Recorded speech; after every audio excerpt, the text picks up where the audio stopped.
Zone 8, please. Yes, Mr. Buffett, good morning. My name is Ed Wolzak from New York. I'm a student and admirer of your investment philosophy. I have a question. In determining a company's intrinsic value, you seem to write or indicate that you project out a company's owner earnings for a number of years and then discount that back by prevailing rates.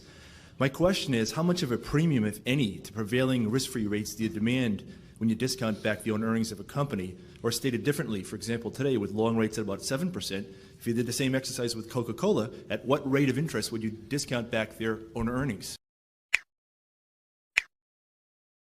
Yeah, we get asked that question a lot, and we've answered it to some extent in past annual reports about what discount rate to use. We basically think in terms of the long-term government rate, and there may be times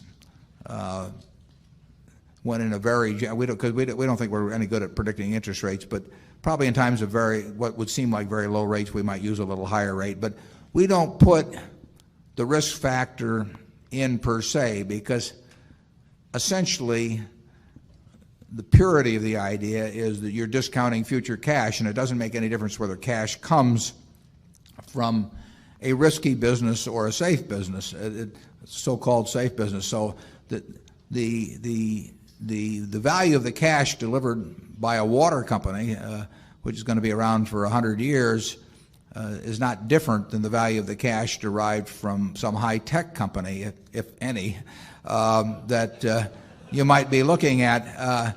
It may be harder for you to make the estimate, and you may therefore want a bigger discount when you get all through with the calculation. But up to the point where you decide what you're willing to pay, you may decide you can't estimate it at all. I mean, that's what happens with us, with most companies. But we believe in using a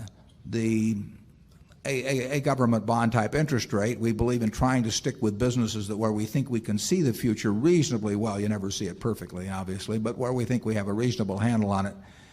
And we would differentiate to some extent. We don't want to go below a certain threshold of understanding, so we want to stick with businesses we think we understand quite well and not try to have the whole panoply with all different kinds of risk rates, because frankly we think that'd just be playing games with numbers. I mean, I don't think you can stick numbers on a highly speculative business where the whole industry is going to change in 5 years and have them mean anything when you get through. If you say I'm going to stick an extra 6% in on the interest rate to allow for the fact, I tend to think that's kind of nonsense. I mean, it may look mathematical, but it's mathematical gibberish in my view. You better just stick with businesses that you can understand, use the government bond rate, and when you can buy them something you understand well at a significant discount, then you should start getting excited.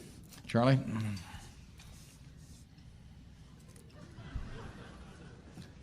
Yeah, the discounts were once greater than we now see. That's all you're going to get, folks.